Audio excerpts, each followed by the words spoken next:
Hey guys, so my baby is asleep and I felt like coming back to do a story time video. The story time is going to be about how I lost sight in my right eye. So if you're interested to see or interested to hear that story, stay tuned.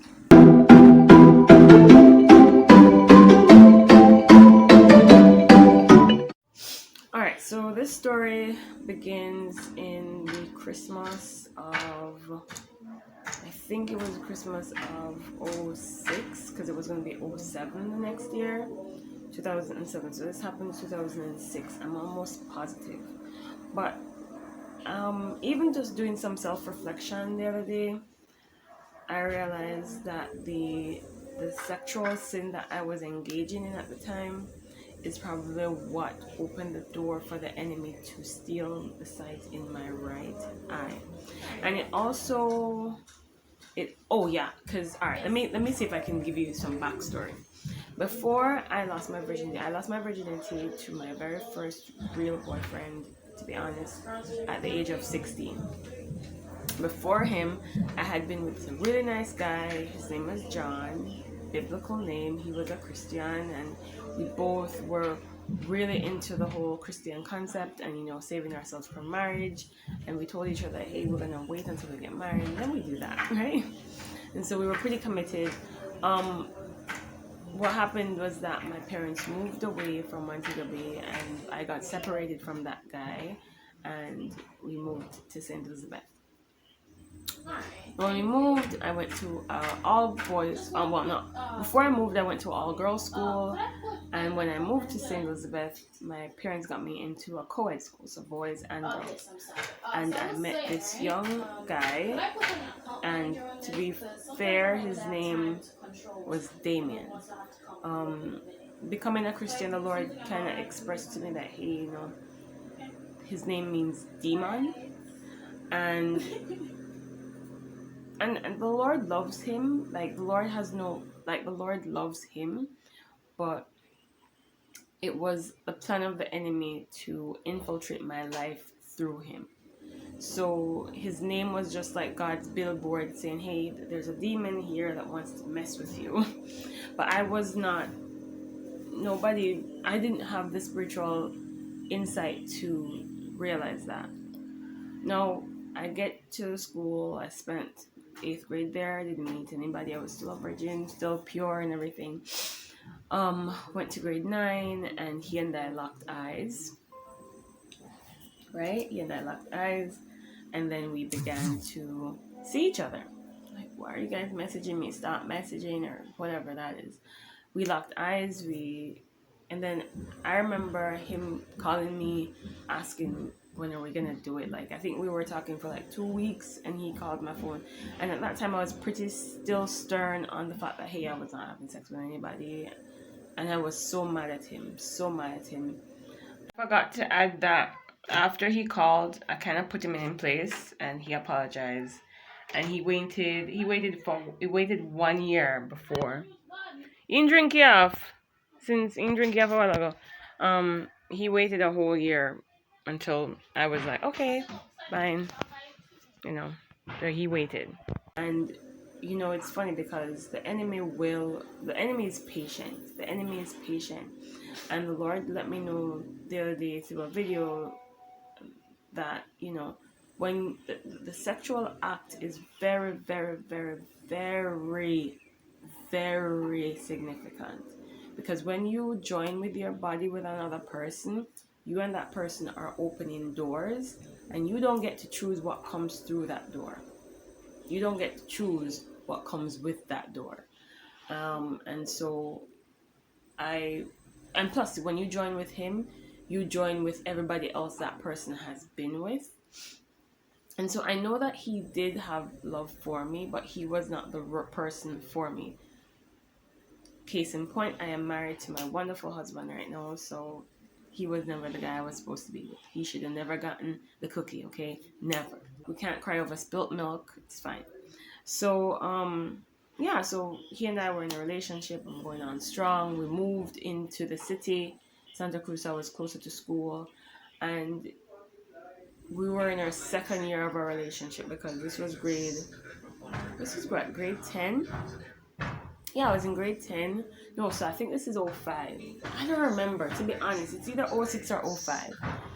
So I moved to Santa Cruz, and then, um, you know, we're going on pretty fine. And Christmas, and I know that this is the Lord slowing me down. Like, I believe that if the Lord hadn't allowed the enemy to take my eyes, like my one eye,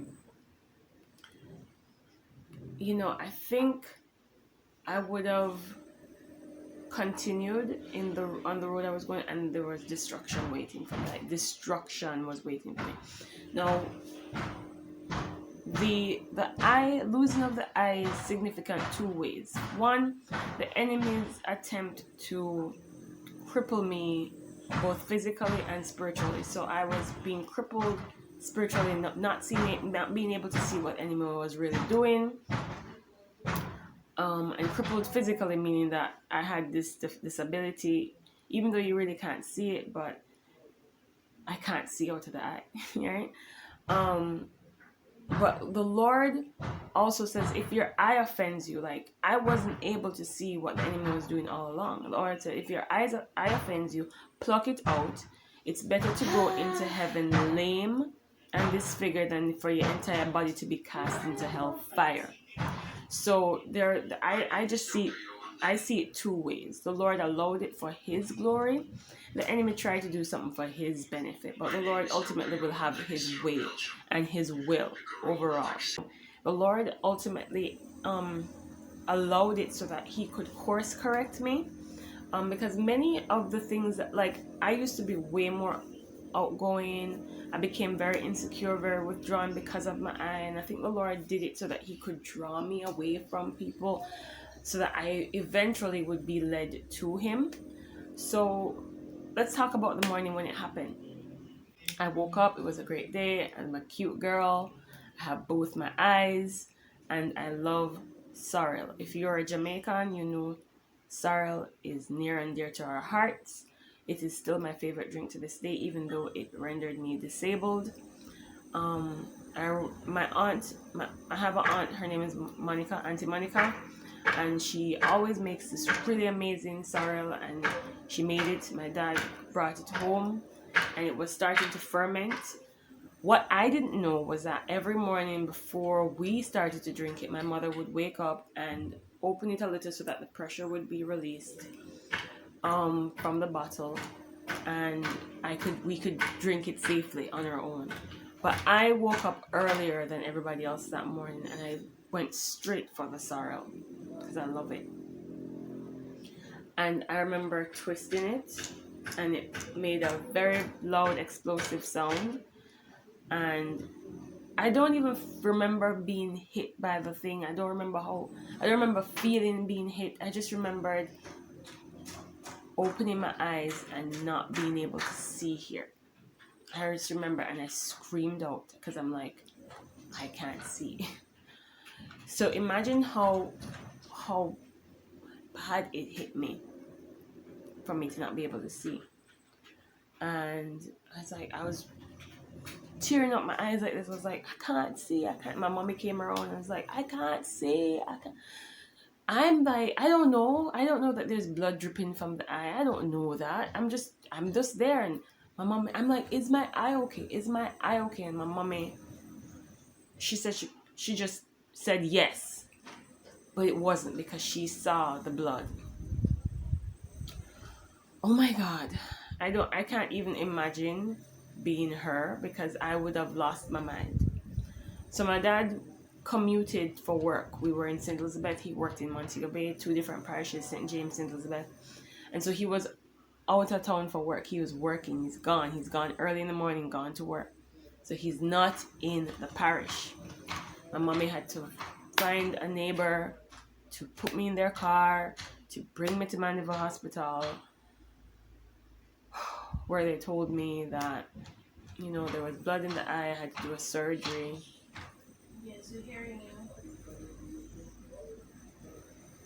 I had to do surgery on my eye too, because after I removed the blood with the first surgery, the second surgery required that I do the surgery because I had cataract. Yeah. Yeah. So basically, that's how I lost my eyesight. I was either 16 or 17 at the time when I lost sight in my right eye. I don't know if the Lord wants to heal it, to be honest. I don't care. I've learned to live with my, you know, vision, the vision that the Lord has allowed me to retain. I could have been in an accident where I lost both eyes. Look at this way. Like, I could have lost vision in both eyes, but the Lord said, no, just take one. I'm going to do it with one eye. I'm going to slay the dragon with one eye. So I don't know if he's going to fix it or not. I don't really care at this point, whether he heals me or not, you know.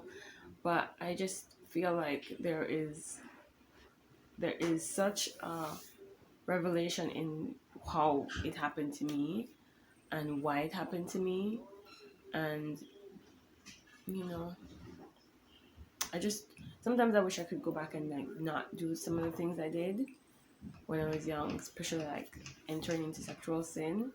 If I had gotten to know Jesus better, because I was a Christian at the time, I just wasn't reading my Bible. Nobody was reading it to me. Like, I don't know. Like, I wish I had better mentorship as a young girl, I guess. But then again, I can't say that because things happened the way it was supposed to happen and couldn't have happened any other way. So I was meant to carry this cross for however long this Lord wishes for me to carry it. But yeah, that was a story about I lost sight in my right eye. I have more stories too. I have stories about the Lord healing Sanaya. I might do story times about those, or when the Lord gave us supernatural provision in terms of money. Maybe I might videos on that. I'm not sure. But I just want to give you thanks for watching this video, and I will see you in the next one.